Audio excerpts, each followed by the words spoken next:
বন্ধুরা, তোমরাও কি আমার মতো অবাঞ্ছিত লোমের সমস্যায় ভুগছো? ভীষণ পরিমাণে অবাঞ্ছিত লোম গ্রোথ করছে, আর মহিলা বলো পুরুষ বলো সবার মধ্যেই কিন্তু এই সমস্যা একটা কমন ব্যাপার হয়ে দাঁড়ায়। বিশেষ করে মহিলাদের ক্ষেত্রে না, মুখের মধ্যে বা আপার লিপ, লোয়ার লিপ বা কানের সাইডে যে অবাঞ্ছিত লোমগুলো থাকে বা হাতে পায়ে, সেগুলো না খুব তাড়াতাড়ি রিমুভ করে ফেলা ভীষণই দরকার। কেননা মহিলাদের না একটা সাজগোজের দিকেও একটা খুব বড় ব্যাপার হয়ে দাঁড়ায় যদি তারা অবাঞ্ছিত লোমগুলোকে বারবার করে রিমুভ না করে। এবার এই অবাঞ্ছিত লোমগুলোকে যদি আমরা পার্লারে গিয়ে কিংবা ধরো বাড়িতেই নানান রকম উপায়ে রিমুভ করতে যাই, সেক্ষেত্রে না আমাদের স্কিনের অনেকটাই ক্ষতি হয়। তো কিভাবে ঘরোয়া উপায়, কোনো রকম ব্যথা, ওয়াক্সিং, থ্রেডিং এগুলো কোনো কিছু ছাড়া, এমনকি বাইরের কেমিক্যাল জাত কোনো প্রোডাক্ট ব্যবহার করা ছাড়াও যদি আমরা ঘরোয়া উপায়, বেশ কিছু উপায় অবলম্বন করে এই ধরনের ওয়াক্সিং গুলো করে নিতে পারি বা অবাঞ্ছিত লোমগুলোকে তুলে ফেলতে পারি, সেটা কিন্তু আমাদের জন্য অনেকটাই বেটার হবে। তো চলো তাহলে দেখে নেওয়া যাক কি সেই ঘরোয়া উপায় যার মাধ্যমে খুব সহজে আমরা এই লোমগুলোকে তুলে ফেলতে পারবো। তো এখানে দেখো আমি নিয়ে নিয়েছি কাঁকরোল। কাঁকরোলের মধ্যে থাকে এমন বেশ কিছু প্রপার্টিজ যা কিনা আমাদের অবাঞ্ছিত লোমের যে গ্রোথ আছে সেটাকে কম করে দেয়। তো এখানে আমি অর্ধেক কেটে রাখা কাঁকরোল নিয়েছি। আর কাঁকরোলের যে ভেতরের মানে দানাগুলো রয়েছে সেগুলোই কিন্তু এখানে লাগবে, মানে মধ্যের যে শাঁস অংশটা রয়েছে সেটাই লাগবে। আর গাটাকে কিন্তু ভালো করে পরিষ্কার জল দিয়ে ধুয়ে নিতে হবে, যাতে কোনো রকম ভাবে বাইরের ধুলো ময়লা বা কোনো কিছু এই কাঁকরোলের সাথে না চলে যায়। তার জন্য এখানে আমি অর্ধেক কেটে রাখা কাঁকরোল নিয়ে নিলাম। আর এটাকে ভালো করে ধুয়ে নিয়েছি।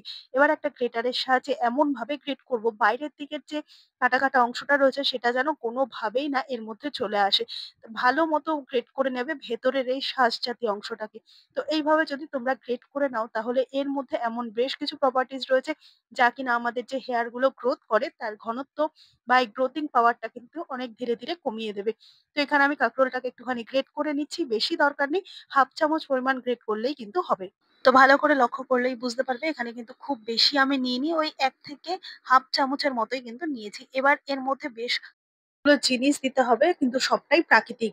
তো তার মধ্যে দিয়ে দিচ্ছি এখানে একটুখানি টুথপেস্ট। ঘরে থাকা যে কোনো ধরনের হোয়াইট কালার টুথপেস্ট এক্ষেত্রে ব্যবহার করবে। খুব সামান্য পরিমাণ টুথপেস্ট নিয়ে নিলে কি হবে, আমাদের লোমগুলোর খুব তাড়াতাড়ি রিমুভ হয়ে যাবে আর লোমের ঘনত্বটাও টুথপেস্টের কারণে অনেকটা কমে যাবে। আর এবার এর মধ্যে দিয়ে দিচ্ছি খুব সামান্য পরিমাণ একটুখানি হলুদ গুঁড়ো। এখানে তোমরা কস্তুরী হলুদ ব্যবহার করতে পারো কিংবা অর্গানিক হলুদ ব্যবহার করতে পারো। আর রান্নাঘরের হলুদ কিন্তু একেবারেই ব্যবহার করা যাবে না। হাফ চামচ পরিমাণ হলুদ দিয়ে দিলাম। দিয়ে দেবো খুব সামান্য পরিমাণ ইনো। ইনো বা সোডা তোমরা দুটোই যেকোনো একটা ব্যবহার করতে পারো। সোডা বা ইনো কিন্তু আমাদের হেয়ারের গ্রোথ কমিয়ে ফেলে, তার সাথে কিন্তু আমাদের লোমটাকে খুব সহজে নরম করে তুলে ফেলে। এবার সমস্তটাকে একসাথে ভালো করে মিশিয়ে নেবো। আর মিশিয়ে নেওয়ার সময় কিন্তু দেখা যাবে এরকম বেশ খানিকটা একদম শুকনো শুকনো একটা মিশ্রণ তৈরি হচ্ছে। এবার এর মধ্যে দিয়ে দেবো খুব সামান্য পরিমাণ একটুখানি ভিনিগার। ভিনিগারটাও কিন্তু খুব সহজে আমাদের লোমটাকে তুলে ফেলতে সাহায্য করবে। এগুলো সমস্তটাই প্রাকৃতিক উপাদানে তৈরি, তাই কোনো রকম আমাদের স্কিনের কিন্তু ক্ষতি হবে না। আর ভিনিগারটা দেওয়ার সাথে সাথে দেখতে পাচ্ছ কিরকম একটা কিন্তু বাবলস মতো তৈরি হচ্ছে, মানে রিঅ্যাকশন স্টার্ট হয়ে গেছে, যেটা কিনা আমাদের স্কিনের জন্য ভীষণই উপকারী হবে। এবার ভিনিগার যদি না দিতে চাও কিংবা স্কিনে কোনো রকম ভাবে অসুবিধা হয়, সেক্ষেত্রে লেবুর রস দিতে পারো। এবার ভিনিগারটা দিয়ে কিন্তু এরকম একটু কাদা কাদা করে তোমরা এটাকে মেখে নেবে। মেখে নেওয়ার পর ওই হাফ চামচ পরিমাণ হবে। আর এটাকে কিন্তু তোমরা যেটুকু দরকার সেটুকু ব্যবহার করবে, বাদ বাকিটা ফেলে দেবে। এবার এখানে একটা পাত্রের মধ্যে নিয়ে নিয়েছি খুব সামান্য পরিমাণ জল, আর জলের মধ্যে দিয়ে দেবো হাফ চামচ পরিমাণ চিনি। চিনি গুঁড়ো ব্যবহার করতে পারো কিংবা মধু দিতে পারো। তবে সবথেকে ভালো হয় চিনি এরকম দানা অবস্থায় দিলে। এবার বেশ খানিকটা সময় ভালো করে এভাবে জলের সাথে মিশিয়ে নেবো, যাতে জলের সাথে চিনিটা ভালো করে মিশে যায়। মোটামুটি 70 থেকে 80% যতক্ষণ না মিশছে ততক্ষণ কিন্তু ওয়েট করব। চিনি কিন্তু আমাদের ন্যাচারাল একটা স্ক্রাবার বা ন্যাচারাল কিন্তু হেয়ার গ্লো কমিয়ে ফেলতে সাহায্য করে। এবার যেখানে আমাদের হেয়ার গুলো রিমুভ করতে হবে, যেরকম হাতে, পায়ে বা ধরো আন্ডার আর্মে কিংবা আমাদের মুখে যে ছোট ছোট হেয়ার গুলো থাকে সেরকম জায়গায়, প্রথমে এইভাবে চিনির যে জলটা তৈরি করে রাখবে সেটাকে দিয়ে দেবে। চিনির জলটা দিলে জায়গাটা কিন্তু অনেক তাড়াতাড়ি লোমগুলো নরম হয়ে যাবে আর খুব তাড়াতাড়ি উঠে যাবে। যেইটুকু জায়গা তোলার দরকার সেইটুকু জায়গা রিমুভ করে দেখাবো।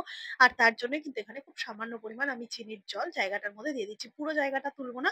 আর যেটুকু দরকার সেটুকু তোমাদের বোঝানোর জন্য। এবার বেশ খানিকটা সময় কিন্তু এইভাবে শুকিয়ে নিলাম চিনির জলটা, যাতে স্কিনের মধ্যে অ্যাবসর্ব হয়ে যায়। তারপর এই চিনির জল যেখানে দিয়েছি তার উপরেই দিয়ে দেবো একটুখানি টুথপেস্ট আর ঘরে থাকা আগেই বলেছি যে কোনো ধরনের হোয়াইট কালার টুথপেস্ট এক্ষেত্রে ব্যবহার করবে। এবার খুব সামান্য পরিমাণ টুথপেস্ট এই চিনি যেখানে শিরাটা লাগিয়েছিলে তার ওপর স্কিনের ওপর এইভাবে তোমরা টুথপেস্টটাকে দিয়ে দাও, দিয়ে বেশ খানিকটা সময় এভাবে আবারও রেস্টে রাখো।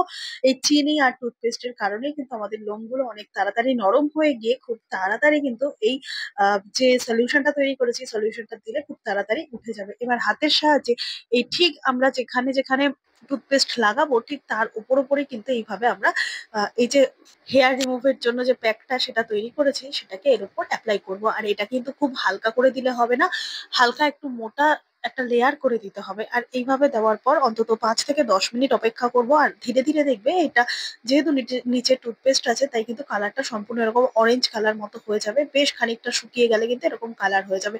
এবার শুকিয়ে যাওয়ার পর একটা টিস্যু পেপার দিয়ে আমি এটাকে রিমুভ করে তোমাদেরকে দেখাচ্ছি। খুব সহজে কিন্তু এই জায়গার যে লোমগুলো ছিল সেটা অনেক তাড়াতাড়ি উঠে গেছে আর সমস্ত জায়গাটা কিন্তু পরিষ্কার হয়ে গেছে। এবার তোমাদেরকে এই যে ন্যাপকিনে করে আমি এই প্যাকটাকে তুললাম সেই জায়গাটা দেখাবো, যাতে তোমরা বুঝতে পারো এর সাথে সমস্ত লোমগুলো উঠে এসেছে। একটু ভালো করে দেখলে বুঝতেই পারবে বন্ধুরা, সমস্ত লোমগুলো কিন্তু একেবারে উঠে গেছে আর জায়গাটাও কত সুন্দর মতো পরিষ্কার হয়ে গেছে। আর বাইরে থেকে যে কেমিক্যাল জাত জিনিসগুলো দিয়ে আমরা হেয়ার রিমুভ করি তাতে কিন্তু আমাদের স্কিনের 12টা বাজে, সাথে সাথে আমাদের কিন্তু ত্বকেরও ক্ষতি হয়। তো এইভাবে যদি ঘরোয়া প্রাকৃতিক উপায়ে আমরা যে কোনো ভাবেই আমরা এই লোমগুলোকে তুলে ফেলতে পারি সেটা কিন্তু আমাদের জন্য অনেকটাই বেটার হবে আমাদের স্কিনের জন্য। দেখো এই জায়গাটার সমস্ত লোম কিন্তু উঠে গেল। এবার এই জায়গাটাকে ভালো করে পরিষ্কার করে আবারও জল দিয়ে পরিষ্কার করে তোমাদেরকে দেখাচ্ছি। আর তোমরা দেখলে এতটাই অবাক হয়ে যাবে যে প্রাকৃতিক উপায়ে কিভাবে এগুলো সম্ভব। হ্যাঁ বন্ধুরা, সবই সম্ভব। তো আমার চ্যানেলে আরো অনেক রকম লোম তোলার পদ্ধতি তোমাদের সাথে শেয়ার করেছি। তো তোমাদের যেটা নিজেদের স্কিনে শুট করবে বা যে জিনিসটা অ্যাপ্লাই করলে নিজেদের স্কিনে কোনো রকম ক্ষতি হবে না সেই অ্যাপ্লাইটাই কিন্তু করতে পারো। আর একটা কথা, যদি তোমাদের এই ঘরোয়া প্রাকৃতিক উপায় দিয়ে যেগুলো তৈরি হয় তার মধ্যেও কোনোটাতে র্যাশ বা কোনো কিছু সমস্যা হয় তাহলে সবার প্রথমে আমাদের হাতের তালু কিংবা কানের পেছনে দিয়ে দেখে নেবে। তাতে যদি স্কিনে কোনো প্রবলেম থাকে তোমরা তাহলেই বুঝতে পারবে, না হলে কিন্তু তোমরা যে কোনো জায়গার স্কিনে অ্যাপ্লাই করতে পারো। এবার তোমাদেরকে বলবো, এই স্কিন থেকে যখনই আমরা হেয়ার গুলো রিমুভ করবো তখন না অনেক সময় ইচিং হতে পারে কিংবা রেডনেস হয়ে যেতে পারে। যদি কারোর কোনো অ্যালার্জেটিক প্রবলেম থাকে স্কিনে এইগুলো ব্যবহার করার পরে, তখন তোমরা কি করবে, একটা পাত্রের মধ্যে নিয়ে নেবে খুব সামান্য পরিমাণ দই। ঘরে দই থাকে, দইয়ের পরিবর্তে তোমরা দুধ নিতে পারো বা দুধের শটটাও নিতে পারো। কিংবা তোমাদের যদি স্কিনে কোনো রকম প্রবলেম নাও থাকে তাহলেও কিন্তু এটা হেয়ার রিমুভ করার পরে করে নিতে পারো, কোনো রকম সমস্যা তাতে আর হবে না। এবার এই দইয়ের মধ্যে দিয়ে দেবো খুব সামান্য পরিমাণ একটুখানি পাতিলেবুর রস আর একটুখানি নারকেল তেল। এবার এই সমস্ত জিনিসকে একসাথে মিশিয়ে নেওয়ার আগে দিয়ে দেবো এর মধ্যে খুব সামান্য পরিমাণ একটুখানি চা পাতা। চা পাতা কিন্তু আমাদের স্কিনের জন্য ভীষণই উপকারী, যে কোনো ধরনের অ্যালার্জেটিক প্রবলেম কমাতে সাহায্য করে।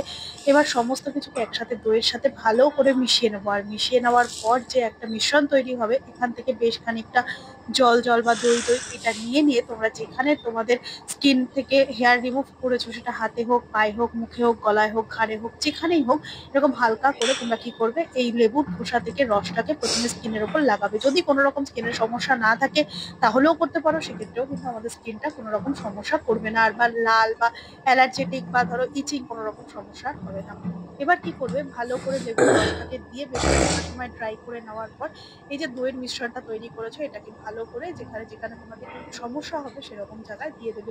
এইভাবে দিয়ে বেশ খানিকটা সময় রেখে দেওয়ার পর তোমরা নিজেরাই বুঝতে পারবে যে সমস্যাগুলো হচ্ছিল সেগুলো কিন্তু আপনা আপনি কমে যাবে। তো এইভাবে যদি ঘরোয়া উপায় হেয়ার রিমুভ করতে পারি আর স্কিনের যত্ন নিতে পারি, কিংবা হেয়ার রিমুভের পর আমরা কিভাবে স্কিনের যত্ন নেবো সেটা জানতে পারি, সেটা কিন্তু আমাদের কাছে অনেকটাই সুবিধা হবে। আশা করছি আজকের এই ঘরোয়া টোটকাটা তোমাদের অনেকটাই কাজে দেবে। ভালো লেগে থাকলে লাইক কমেন্ট শেয়ার করে পাশে থাকবে। আমার এই ভিডিওটা তোমরা কে কোথা থেকে দেখছো কমেন্ট করে জানাতে ভুলবে না। দেখা হবে আবার অন্য কোনো ভিডিওর সঙ্গে। ধন্যবাদ।